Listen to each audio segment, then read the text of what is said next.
आज ये वीडियो आप लोगों के लिए कम और अपने जो आदिवासी समुदाय के लोग हैं उनके लिए मैं खास तौर पर बना रहा हूं। लेकिन इससे पहले मैं अपने जैन समाज से, जैन भाइयों से ये वीडियो साझा करना चाहता हूं और उन्हें बताना चाहता हूं कि जितनी बातें मैंने अपनी पिछली 2 वीडियो में कही थी, सम्मेद शिखर जी को लेकर जितनी आशंकाएं जताई थी, अब वो वर्तमान में सच होती दिखाई दे रही हैं। शायद आपको मेरी बात पर जब यकीन नहीं आया था, आप में से काफी सारे लोगों ने कमेंट्स किए कि राहुल जी आप किस तरह की बातें कर रहे हैं, बलि प्रथा की तो कोई बात ही नहीं है। लेकिन अब स्वयं वो उस बात को स्वीकार कर रहे हैं। अगर आपको मेरी बात पर यकीन नहीं है तो आप सुनिए उनके ही मुख से वो क्या बोल रहे हैं। मेरा मरांगबुरु है, मरांगबुरु को कोई छीनेगा तो फिर दोबारा मेरा 1855 की युद्ध हमारे संताल भाइयों ने जिस प्रकार अंग्रेजों के साथ किया था, सिद्धू कानू ने किया था, चंद भैरव ने किया था, उसी प्रकार से इस क्षेत्र के सभी संताल एकजुट होकर के हम लोग फिर लड़ाई करना शुरू करेंगे। मेरा मरांगबुरु के साथ कोई खिलवाड़ ना करे। आदिवासी मूलवासी एकता जिंदाबाद, जिंदाबाद, जिंदाबाद। जैन के दलालो होश में आओ, होश में आओ, होश में आओ। जैन के दलालो होश में आओ, होश में आओ, होश में आओ। कि 5000 बाउंसर लेके आएंगे, इस बार चढ़ने नहीं देंगे। 5000 बाउंसर लेके आएंगे तो हम लोग भी तैयारी कर रहे हैं। 14 और 15 को हम लोग भी उनको देख लेंगे। 5000 बाउंसर लेके आ रहे थे, हम भी अपना तैयारी करेंगे। कहा जा रहा है कि यहाँ पर कोई आदिवासी मूलवासी कोई भी वहाँ पर जा नहीं सकता है। ये जेएनयू का ही आस्था का भी ही है। तो हम लोग यहाँ पर वर्षों से रह रहे हैं, उनके साथ हम लोग कुछ छेड़छाड़ नहीं कर रहे हैं, तो हम लोग को क्यों छेड़छाड़ कर रहे हैं? आज हम का माध्यम से हम बताना चाहेंगे, ये एरिया में पूरे घर को नहीं पता है कि हमारे साथ ऐसा कर रहा है। जो बाउंसर आ जाए, कोई भी किसी प्रकार की व्यवस्था हो जाए जेएनयू के तरफ से, हम लोग का आदमी का जो रोकने का प्रयास करेगा, हम लोग कतई नहीं बर्दाश्त करेंगे। जैन तो बाद में आए यहाँ के लिए, समाधि प्राप्त किए यहाँ। उससे पहले से हम लोग यहाँ आदि काल से हम लोगों ने इस पहाड़ को सजे कर रखा है। हम लोग सदियों से पूजा करते आए हैं। नगड़ा बजता है तो आदमी का खून खोल उठता है, इसलिए हम लोग युद्ध करने के लिए हम लोग तैयार है। आदिवासी संताल भाइयों के लिए जैन के साथ बलि प्रथा के सुअर की पूजा होता है, वो मुर्गी पूजा होता है। सदियों से आदिवासी लोग अपना हक अधिकार के साथ रह रहे हैं। अभी 10 किलोमीटर के रेडियस में पूजा बलि चढ़ाना उन लोगों ने मना कर दिया। और ये आदिवासी का जमीन शुरू से रहा है, उसका कानूनी दस्तावेज सारा चीज उसके हाथ में है। और शुरुआती दौर में वहां के आदिवासियों ने जैन मंदिर में लोगों को नीचे से लेकर के ऊपर तक कंधा में लेकर के अभी भी लोग चढ़ाते हैं। तो कहां इन लोगों ने सहयोग नहीं किया। लेकिन अब जैन लोग कहे कि ये पूरा हमारा एरिया हमारा है और 10 किलोमीटर के रेडियस में बलि नहीं चढ़ेगा, ये कहां का सवाल है? वो जान रहे हैं हम पूजा करते समय हमारा बलि प्रथा है। हमने तो कभी विरोध नहीं किया है उनका, जो उस क्षेत्र में नंगा होकर के घूमते हैं, पूरा 58 किलोमीटर पथ का परिक्रमा करते हैं। कभी हमने विरोध नहीं किया, क्योंकि उसकी आस्था है, विश्वास है। उनके आस्था विश्वास के साथ हम लोगों ने कभी छेड़छाड़ भी नहीं किया, कभी कुछ कहीं कंप्लेन भी नहीं किया। लेकिन हमारा जहाँ पूजा स्थल की बोर्ड को कबाड़ करके फेंक देना और हमारा धार्मिक स्थल के अगेंस्ट में देश के विभिन्न, जो यहाँ कभी पारसनाथ आए भी नहीं है, मरांगबुरु आए भी नहीं है, वो यहाँ का सोशल मीडिया के माध्यम से जान करके 1068 केस कंप्लेन किया और स्थलीय जांच करवा दिया। तो मित्रों, आपने सुना।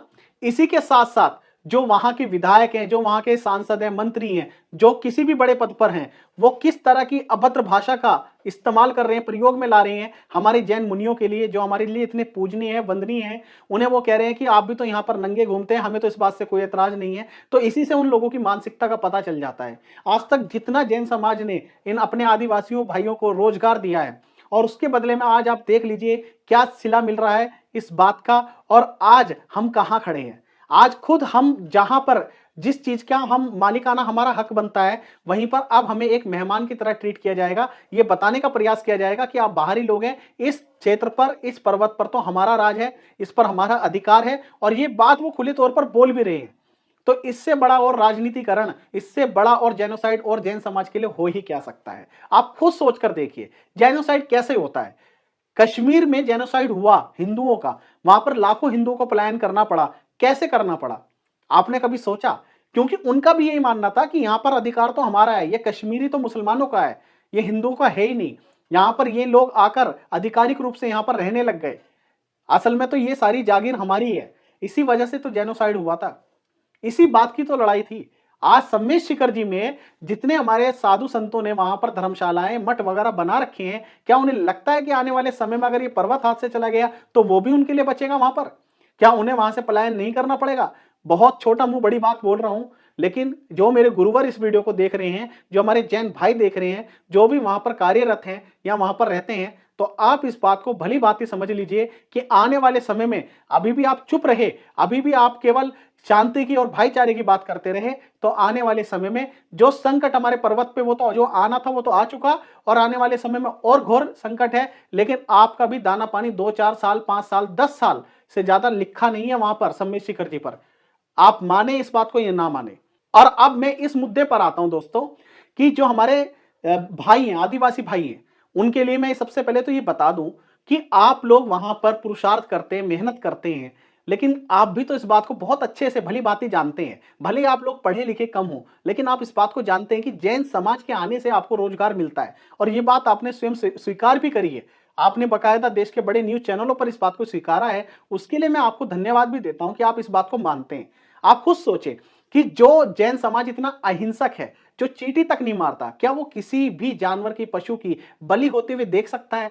और आप मुर्गे की तो छोड़िए, आप सुअर की बलि देने की बात कर रहे हैं। मतलब जो एक प्रकार से पूरी तरह से अपवित्र माना जाता है, जिसे मतलब दूसरे संप्रदाय के लोग भी बिल्कुल पसंद नहीं करते हैं, आप ऐसे जीव जंतु के, ऐसे जानवर की आप बलि देने की बात कह रहे हैं। क्या आपको नहीं लगता? आप अपने दिल को टटोल कर देखिए, इस बात को पूछ कर देखिए, क्या आप कुछ राजनेताओं के, कुछ लोगों के भड़काने पर आप अपने संस्कारों को भूल गए? आप इस बात को भूल गए कि जिस समाज से हमें रोजगार मिला है, मतलब तो मेरे हिसाब से तो कहीं ना कहीं ये सोचने का विषय है, और आप लोगों को इस पर चिंतन करना चाहिए। क्योंकि देखिए, आज तो आप अपना अधिकार बताकर उस चीज को हमसे छीन लेंगे, लेकिन आने वाले समय में आपको रोटी देने वाला कौन बचेगा? क्या आपको लगता है वहां पर रोजगार बनेगा? क्या आज जो राजनेता, जो नेता आपको भड़का रहे हैं, जो आपको इसके खिलाफ खड़ा कर रहे हैं, क्या वो कल को आपके बच्चों को अच्छी शिक्षा, आपको रोजी रोटी देने आएंगे? वो बिल्कुल नहीं आएंगे। वो केवल अपना एक मकसद हल करना चाह रहे हैं। और दोस्तों, मैं आप लोगों को भी बता दूं ये बात, केंद्र सरकार ने जैन समाज का कोई इतना बड़ा सपोर्ट नहीं कराया। झारखंड सरकार की तो आप बात ही छोड़ दीजिए, ये सिर्फ लोक दिखावा है। और आज मैं अपनी वीडियो के माध्यम से, अपने नमोकार चैनल के माध्यम से आप लोगों को यह बात बता दूं, अब यह मुद्दा एक ऐसी जगह पर आकर खड़ा हो गया है जहां पर कोई भी राजनेता जैन समाज का साथ नहीं देगा।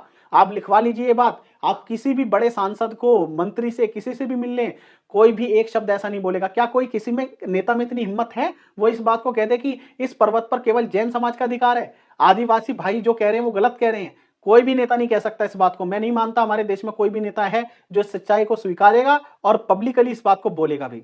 सिर्फ आपको लोग आश्वासन देंगे, अब अपनी लड़ाई खुद लड़नी पड़ेगी। और ये लड़ाई हमें हथियार से नहीं लड़नी, अपनी सूझबूझ से लड़नी है, प्रेम भाव से लड़नी है। सबसे बड़ा हथियार होता है प्रेम का, सबसे बड़ा हथियार होता है आपके दिमाग का। अगर आप उसका सही इस्तेमाल करेंगे, सही तरीके से, हर समस्या का समाधान निकलता है, लेकिन समाधान निकलना चाहिए। जो वहां के एक मेजोरिटी है, जो आदिवासी भाई हैं, उन्हें इस बात को समझाना पड़ेगा सही प्रकार से कि देखिए, ये जो सम्मेश शिखर जी है, ये आज से नहीं हजारों वर्ष से है, लेकिन अब उनके दिमाग में ये बात डाली गई है कि ये तो मेहमान है। उनके दिमाग में किस तरह से भरा जाता है? जेनोसाइड जो हुआ कश्मीर में, किस तरह से हुआ? क्या केवल वहां के 2-4 राजनेता ही जिम्मेदार थे? उन 2-4 राजनेताओं ने किस तरह से माइंड वॉश किया वहां के आम पब्लिक का, आम जनता का, और किस तरह से उन्हें भड़काया गया कि देखो, ये जमीन तुम्हारी है, ये जमीन पर तुम्हारा अधिकार है, और ये हिंदू यहां पर राज कर रहे हैं। क्योंकि जितने भी हिंदू थे वो पढ़े लिखे थे, बड़ी पोस्टों पर थे, और वही सेम कंडीशन अब जैन समाज के साथ बनती जा रही है। ये जैन समाज के लिए बहुत बड़ा जेनोसाइड होने वाला है। मैं आप लोगों को बता दूं, आपने अगर मेरी बात को नहीं स्वीकारा तो आप आने वाले समय में बहुत ज्यादा पछताएंगे। आप इस बात को समझ लें कि जैसा दा कश्मीर में ये पूरा का पूरा जेनोसाइड हुआ था, हिंदुओं के खिलाफ, उन्हें पलायन करना पड़ा था, उसी तरह से हमारे जैन भाइयों को, जैन साधुओं को बहुत आने वाले समय में, मैं बड़ी बात नहीं बोलता हूं, अगर हम अभी भी सोए रहे और उस पर कोई निष्कर्ष नहीं निकाला तो उन्हें भी पलायन करना पड़ेगा। और वहां पर जितने भी मठ बनाए जा रहे हैं, जो करोड़ों रुपए लगा के वहां पर इतनी इतनी सुविधाएं बनाई जा रही हैं, उसका कोई लाभ नहीं रह जाएगा। वो सारी, कोई भी सुविधा हमारे काम की किसी काम में नहीं आनी। मैं आप लोगों को बता दूं, जब हमारे यहां से पर्वत चला गया तो वहां पर पर्वत की वजह से तो लोग दर्शन करने आते हैं, उसके अतिरिक्त वहां बचेगा ही क्या? फिर हमारा कोई जाना चाहेगा? नहीं जाना चाहेगा। आपकी सारी चीजें बेकार हो जाएंगी। मैं आप लोगों को बता रहा हूं हाथ जोड़कर, वहां पर जो भी हमारे साधु संत भी हैं, जो हमारे दर्शक हैं, जो हमें सुन रहे हैं, हमारे जैन श्रावक, जैन भाई, कृपया इस बात पर बिल्कुल ध्यान दें कि ये बहुत बड़ा जैन समाज के लिए जेनोसाइड होने जा रहा है और इसके अंदर कोई भी सरकार हमारा साथ नहीं देगी। हमें अपनी लड़ाई खुद लड़नी पड़ेगी, ये आंदोलन हमें खुद से लड़ना पड़ेगा। पहली बात तो वहां पर आदिवासी भाइयों को भड़काया जा रहा है, गलती उन लोगों की नहीं है। मैं मान सकता हूं 5-10 लोग, 20 लोग गलत हो सकते हैं, लेकिन सभी लोग गलत नहीं है। वो इस बात को अच्छे से स्वीकारते हैं, मानते हैं कि जैन समाज की वजह से हमें रोजगार मिलता है। हम यहाँ पर हजारों रुपए प्रतिदिन के कमा पाते हैं सिर्फ अपने जैन भाइयों की वजह से। तो वो लोग, मुझे नहीं लगता कि इस बात को नहीं समझेंगे कि ये जैन तीर्थ क्षेत्र है और इसकी मर्यादा बनी रहनी चाहिए। अगर वहां पर बलि देनी शुरू कर दी गई तो हमारा तो जो नुकसान है, हमारा तो सब कुछ चला ही जाएगा, लेकिन उनके पास भी कुछ नहीं बचेगा। अगर मेरे आदिवासी भाई इस वीडियो को देख रहे हैं तो आप समझने का प्रयास करें, ये सारा काम जो होता है श्रद्धा का होता है। आदमी श्रद्धा से सब कुछ अपना न्यौछावर कर देता है। अगर वो आपने श्रद्धा या वो आस्था ही छीन ली तो वहां पर कोई भी जैन दर्शन करने नहीं आएगा, और जब वो नहीं आएगा तो आप स्वयं सोचें आपका रोजगार कहां से पैदा होगा। क्या आपके जो भड़काने वाले लोग हैं, क्या वो आपका खर्चा चला पाएंगे? क्या वो आपको रोजगार दे पाएंगे? आपको इस बात पर चिंतन अवश्य करना चाहिए, क्योंकि हम लोग लड़ाई में विश्वास नहीं रखते, प्रेम भाव में विश्वास रखते हैं। लेकिन ये आप लोगों के साथ बहुत गलत हो रहा है। जैन समाज के साथ जो गलत हो रहा है वो तो हो ही रहा है, लेकिन आदिवासी भाई आप लोगों को भी बहुत ज्यादा, बहुत गलत तरह से भड़काया जा रहा है। आप लोगों से गलत बयानबाजी करवाई जा रही है। और ये बात मैं इसलिए कह रहा हूं क्योंकि आप इतिहास उठाकर देख लीजिए, कश्मीर में भी वहां के जो मुस्लिम लोग रहते थे लोकल के, उनसे ये सारे बयान बुलवाए गए थे बेनजीर भुट्टो द्वारा। वहां के जितने भी उस समय के मंत्री थे जो कहीं ना कहीं कश्मीर को फ्री कराना चाहते थे, उनके दिमाग में ये बात भरी गई थी कि कश्मीर पे ये लोग कब्जा करके बैठे, इन्हें भगाया जाए। और देखिए आप, कितना बड़ा जेनोसाइड किया गया था उस समय, कितनी ज्यादा मार पिटाई हुई थी। मार पिटाई छोड़िए, कितना कत्लेआम हुआ था। आज वही स्थिति मुझे लगता है कि कहीं ना कहीं आपको भी यही भ्रमित किया जा रहा है। और आप देख लो, आज जो कश्मीर वर्ल्ड लेवल पे डेवलप में सबसे आगे होता, डेवलपमेंट के मामले में आज सबसे ज्यादा पिछड़ा हुआ है। वहां पर अब केवल टूरिस्टों की वजह से उन लोगों की रोजी रोटी चलती है। अगर हम भी, आप लोग हमें टूरिस्ट ही समझते हैं, तो आप इस बात को समझें कि ये केवल हमारा कार्य नहीं है, उस तीर्थ की रक्षा करना आप लोगों का भी दायित्व बनता है। अगर आप लोग हमारे साथ नहीं खड़े होंगे तो आने वाले समय में जैन समाज का तो जो होगा वो होगा, आप लोग भी कहीं ना कहीं भूखे मरने की नौबत आ जाएगी। मुझे ये बात कहनी नहीं चाहिए, लेकिन ये वास्तविकता है। आप लोगों का रोजगार हमसे है और हमें भी आप लोगों की ये सहायता मिलती है कि आप लोगों की वजह से जो लोग ऊपर चलकर नहीं जा सकते वो डोली में बैठकर दर्शन कर पाते हैं। तो हम दोनों को ही ये नहीं समझना चाहिए कि ये मेहमान है और ये मेजबान है। हम दोनों ही एक दूसरे के सहयोगी हैं। लेकिन आप अगर किसी भी धर्म को मानते हैं तो आपके धर्म में ये कहीं नहीं लिखा होगा कि दूसरे के धर्म को छीनकर, ये दूसरे के धार्मिक स्थान को छीनकर वहां पर अपना आस्था का केंद्र बनाया जाए। किसी भी जानवर की बलि देने का तो कोई प्रश्न ही नहीं उठता। आज से आप भी अपने जो आपके बुजुर्ग हैं, आप उनसे पूछें, आप किसी राजनेता के भड़काई में मत आएं। वो स्वयं आपको इस बात को बताएंगे कि आज से 10 साल पहले, 20 साल पहले, 30 साल पहले, 50 साल पहले ऐसी कोई प्रथा नहीं होती थी कि वहां पर बलि दी जाए। आपके पास जब से ये डिजिटल कैमरा आए हैं, आपके पास भी रिकॉर्ड होगा, आप उसे चेक करें। अगर क्या 10 साल पहले, 15 साल पहले, 20 साल पहले यहाँ कोई बलि दी जाती थी तो कैसे? और मैं आप लोगों को ये भी इतिहास बता दूं कि जितना भी जो पर्वत है, आपको लगता है ये पर्वत आपका है, तो आप लोगों को एक छोटी सी लघु कहानी के माध्यम से, और ये बिल्कुल सच्चाई है, ये फ्रंट पेपर मैं आप लोगों को यहाँ अखबार भी दिखाऊंगा। ऐसा नहीं कि मैं सिर्फ मनगढ़ंत कहानी यहाँ बता रहा हूँ। देखिए, ये बात है 1918 की, जहां पर यह बताया जाता है कि जो वहां के तत्कालीन राजा थे, उस समय देश आजाद नहीं हुआ था, तो उनसे हमारे एक जैन सेठ ने ये पर्वत खरीदा था 2,42,000 रुपए का। आज के समय में आप उसकी गणना करें तो वो कहीं 100 करोड़ रुपए में बैठेगी जाकर, लेकिन सन 1918 में 2,42,000 रुपए बहुत बड़ी रकम मानी जाती थी। तो उनसे ये पर्वत खरीदा गया था। उसके बाद धीरे धीरे ये दूसरी संस्थाओं के या दूसरे अन्य लोगों के नाम सुपुर्द कर दिया गया। लेकिन शुरू से ही ये आस्था का केंद्र है जैन समाज का। आप लोगों को ये बात समझनी चाहिए, क्योंकि इसमें नुकसान दोनों तरफ का। आप ये ना सोचें कि वहां आपने अधिकार कर लिया तो वहां पर अधिकार करने के बाद आपको प्राप्त कुछ नहीं होगा। जैसे एक सोने की मुर्गी का पेट फाड़कर उससे अंडे नहीं मिलते, उसी प्रकार से आप लोगों को इस बात का बहुत ध्यान रखने की जरूरत है कि आप किसी की भी आस्था से खिलवाड़ ना करें।